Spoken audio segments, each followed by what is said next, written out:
Hello everyone, Shri IAS academy में आपका स्वागत है। जैसा कि आप जानते हैं कि श्री आईएएस एकेडमी ने आंसर राइटिंग सीरीज की शुरुआत की थी, जिसके अंतर्गत ऑलरेडी हमारे 340 पार्ट आ चुके हैं। ये हमारा पार्ट 341 है। अपने इस पार्ट में हम देखेंगे कि आपके द्वारा हमारे टेलीग्राम चैनल पर किस प्रकार का प्रश्न लिखकर भेजा गया, उसे आपने किस तरीके से लिखा और वास्तव में आपको उसमें किन किन बिंदुओं को ऐड करने की आवश्यकता है। तो चलिए शुरू करते हैं। जैसा कि आप देख रहे हैं, ये प्रश्न आपके द्वारा हमारे टेलीग्राम चैनल पर लिखकर भेजा गया है। तो सबसे पहले हम आपके इस प्रश्न को पढ़ेंगे, आपके उत्तर को पढ़ेंगे और देखेंगे कि वास्तव में इसे आपने कैसे लिखा है और इसमें किन किन बिंदुओं को ऐड करने की आवश्यकता है। काफ़ी अच्छा प्रश्न है। कुषाणों एवं सातवाहनों के आर्थिक एवं राजनीतिक दृष्टिकोण को समकालीन मौद्रिक साक्ष्य किस प्रकार प्रतिबिंबित करता है। 15 नंबर का है, 2016 में आया। आपने लिखा है मौर्य साम्राज्य के पतन के पश्चात राजनीतिक शून्यता को भरने के प्रयास मौर्योत्तर ऐसे नहीं लिखा जाता, मौर्योत्तर कालीन से बड़े राजवंश कुषाण व सातवाहन ने किया। कुषाण शासकों में सर्वप्रथम विम कैडफिसस ने सिक्के जारी किए, परंतु सबसे अधिक कनिष्क ने जारी किए। कुषाण शासकों द्वारा जारी सोने के सिक्के दैनिक जीवन में उपयोग हेतु नहीं होते। क्या राइटिंग भाई लिखे हो। इसके लिए उन्होंने तांबे के सिक्के जारी किए। इस प्रकार विभिन्न प्रकार के जारी सिक्कों से हमें आर्थिक सभ्यता की भी जानकारी मिलती है। इसके अतिरिक्त कुषाणों के सिक्के पश्चिमोत्तर प्रांत तथा सिंधु के आसपास मथुरा श्रावस्ती तक बिखरे मिले रोड पे पड़े थे, बिखरे मिले, जो कुषाण राज्य के साम्राज्य विस्तार की जानकारी देता है। इन सिक्कों पर भारतीय देवी देवताओं, जिसने मुख्यतः शिव पार्वती आदि की आकृति बनी है, जो राजनीति के भारतीकरण होने का प्रमाण है। कुषाणों की तरह सातवाहनों ने भी कई तरह के सिक्के जारी किए, जिसमें सबसे अधिक सिक्के लेड व प्रोटीन के हैं। जस्ता लिखते हैं ना हिंदी में, लेड और प्रोटीन के हैं, जो अधिकांश में पाए जाते हैं। जो ये क्या लिखा है, मतलब आप कुछ भी लिख रहे हो क्या, राइटिंग ऊट पटांग। सातवाहनों का संपूर्ण साम्राज्य दक्कन में स्थापित था। सतकर्णी प्रथम के सिक्के से हमें प्रशासन की सैनिक व सामंतिक लक्षण की जानकारी मिलती है। यज्ञश्री सातकर्णी के सिक्के पर जहाज का चित्र हुआ है, जिससे हमें विदेशी व्यवहार की जानकारी मिलती है। तक कहा जा सकता है कि मौद्रिक साक्ष्य पूर्णता तो नहीं, लेकिन आंशिक रूप से उपयुक्त दो राजवंशों राजनीतिक आर्थिक। भाई साहब एक बार पहले आप अपनी राइटिंग सुधारिए। मतलब आपकी राइटिंग अच्छी है, लेकिन ये मक्कारी है। इसको मक्कारी बोलते हैं कि इतनी गंदी राइटिंग लिखना, सामने वाले को इरिटेट करना। ऐसा मत किया करिए। मतलब मैं आपके तो आंसर चेक ही नहीं कर रहा था। वो तो दया आ जाती है कि किसी के साथ आज तक बुरा किया नहीं है, तो ये लगता है कि नहीं बुरा आपको लगेगा। फिर भी आप लोग मतलब इतना गंदा राइटिंग लिखेंगे, कैसे आंसर समझ में आएगा। सोचिए हम आपका आंसर चेक करें तब हमें गुस्सा आता है ना। और सोचिए जो एग्जामिनर होगा उसको कितना ज़्यादा गुस्सा आएगा, और वो तो बेचारा बूढ़ा बुजुर्ग इंसान होगा, ठीक है ना। नंबर काटेगा, पेनल्टी लगाएगा। और सबसे बड़ी बात है ना, मैं तो ये नहीं समझ पाता हूँ, आप लोग आंसर राइटिंग को क्या खाना पूर्ति समझते हो कि ठीक है दे दो कोई बात नहीं। ऐसा मत करिए, या तो लिखिए ही मत। नहीं लिखेंगे वो ज़्यादा अच्छा है, लेकिन गलत लिखेंगे और मतलब राइटिंग बिल्कुल उटपटांग लिखेंगे तो उतना ही खराब है। और ये सबसे बड़ी बात है कि आप लोग ये PDF कितनी गंदी बना के भेजते हो।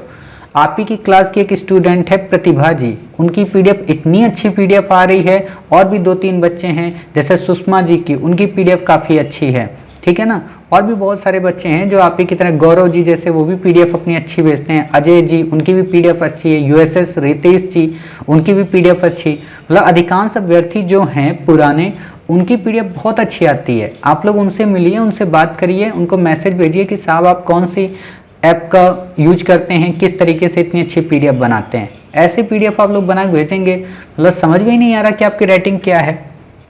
इतना गंदा मत करिए। और अगर आप मतलब PDF ऐसी नहीं बना पा रहे ओरिजिनल पे, तो इसको वाइट पे ही कर दीजिए, मतलब फोटो स्टेप पे भेज दीजिए। क्योंकि ऐसे तो हमारी आंखें भी खराब हो जाएंगी अगर ऐसे हम आंसर आप लोगों को चेक करेंगे, ठीक है ना। तो ऐसा मत करिए, इतनी गंदी राइटिंग। आपने लिखा अच्छा है, कुछ चीज़ें अच्छी हैं, बाकी भाषा शैली बिल्कुल भी नहीं अच्छी है। पूरी भाषा की भाषा टुकड़े टुकड़े में है, टूटी फूटी है। UPSC ऐसे एग्जाम में आपका आंसर नहीं चेक करता है। आप ऐसा नहीं है। और एक और बात बताएं, आप लोगों को जो लगता है कि कुछ भी राइटिंग हम लिख सकते हैं, कुछ भी नहीं चलता है UPSC में। UPSC डिसिप्लिन में इसीलिए आपको 6 मिनट देती है, और 6 मिनट में अच्छी राइटिंग में अच्छा उत्तर लिखा जा सकता है। पठनी तो लिखा ही जा सकता है, ठीक है ना। ऐसा मतलब ये पता ही नहीं, समझ में नहीं आ रहा ये साम्राज्य लिखा है कि जामराज्य लिखा है ना। ये देखिए यहाँ पे मतलब आप लोग क्या लिखे हो, ये क्या लिखा है, जारी किए लिखा है कि वीए लिखा है, पीए लिखा है, क्या लिखा है? मतलब हवाबाजी कर रहे हो क्या यूपीएससी के साथ में? तो ऐसा मत करिए, वो तो हम आपका चेक कर देते हैं। पता नहीं कि आप हमारे पुराने इतने स्टूडेंट हैं, आप फिर ये कहेंगे कि बताइए सर अब नए बच्चे आ गए तो आप हमको छोड़ दे रहे हैं। तो इसलिए हम आपका चेक करते हैं, बाकी भेदभाव नहीं करना चाहते किसी के साथ हम, ठीक है। तो मानकता के अनुरूप ही उत्तर लिखा करें, अच्छे से पीडीएफ भेजा करें, और आप करते थे, कर सकते हैं, आगे भी करेंगे, ठीक है। तो इनको सही कीजिए। बाकी रही बात इस प्रश्न के उत्तर को बताने की, तो इसमें आप ये और काम कर सकते हैं कि आपसे देखो क्वेश्चन क्या पूछा है, आपने यहाँ पे क्या किया ना, एक पक्ष ही बता दिया केवल और केवल कि कुषाण और सातवाहनों का आर्थिक राजनीतिक दृष्टिकोण समकालीन मौद्रिक शास्त्र से किस प्रकार प्रतिबिंबित होता है। मतलब उनकी आर्थिक व्यवस्था, उनकी राजनीतिक व्यवस्था कैसे प्रतिबिंबित होती है, ये तो आपने बता दिया कि ठीक है, यज्ञ श्री सातकर्णी का हो, चाहे रेशम मार्ग की बात हो, चाहे कुषाणों के द्वारा सिक्के प्राप्त हो, या विम कैडफिशस की बात हो, या कनिष्क की बात हो, ठीक है। लेकिन आपको इसे और अच्छे से एनालिटिक डिफाइन करना है। एनालिटिक डिफाइन का मतलब कैसे करना है कि फौरन के जो साक्ष्य हैं उनसे मौर्योत्तर काल में जो उस समय के बंदरगाही क्षेत्र थे उनका भी प्रमाण आपको देना है, और आपको ये भी बताना है कि उस समय के जो बातें आती हैं यज्ञ श्री गौतमीपुत्र सातकर्णी को लेकर कि किस तरीके से उसने उत्तर भारत से लगा के दक्षिण तक के क्षेत्रों को जीत लिया था, ठीक है, उसके बारे में आप बताइए कि कैसे उसके, हालांकि समुद्रगुप्त के बारे में भी यही बात आती है और इनके बारे में भी यही बात आती है कि उसके घोड़े लगभग तीनों समुद्रों का पानी पी चुके थे। तीनों समुद्र का मतलब बंगाल की खाड़ी, अरब सागर और हिंद महासागर, ठीक है। तो ये चीज़ें आप यहाँ पे मतलब करिए, तो आपका उत्तर और डायनामिक हो जाएगा। बाकी इस फील्ड की आपको कम जानकारी है, अभी आपने पढ़ा नहीं, और हम इसलिए भी डरते हैं यहाँ पे ये चीज़ें बताने से क्योंकि ये एक बहुत बड़े टॉपिक होते हैं, और इन पे हम अगर आपको अभी थोड़ा सा बताएं, और जो बच्चे नहीं अभी तक पढ़े कुषाणों और सातवाहनों को, वो समझ नहीं पाएंगे, ठीक है ना। तो इस चीज़ को आप सही करिए। और इसमें एक चीज़ ये भी बताइए, जैसे आप पढ़ते होंगे ना कि कुषाणों के शासनकाल में स्वर्ण मुद्राएं काफ़ी ज़्यादा चली, तो स्वर्ण मुद्रा क्या दर्शाती है कि इनका ट्रेड इंटरनेशनल लेवल पे सबसे ज़्यादा होता था, ठीक है।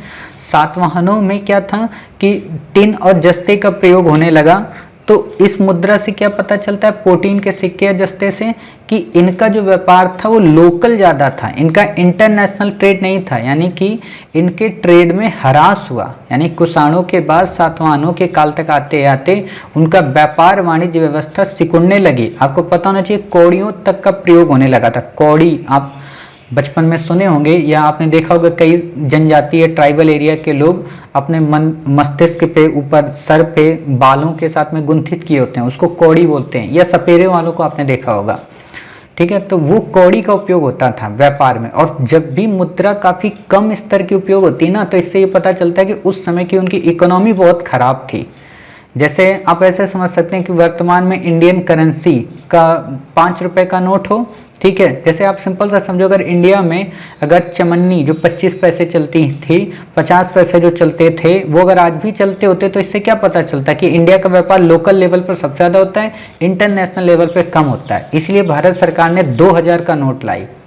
2000 का नोट लाने के लिए ऐसा नहीं मोदी जी को शौक था, 2000 का नोट लाना ये पर्पस था कि हम इंटरनेशनल ट्रेड में अपनी भूमिका को बढ़ाएं, ताकि हमारा जो 2000 का नोट है वो डॉलर की अपेक्षा काफ़ी मजबूत दिखे।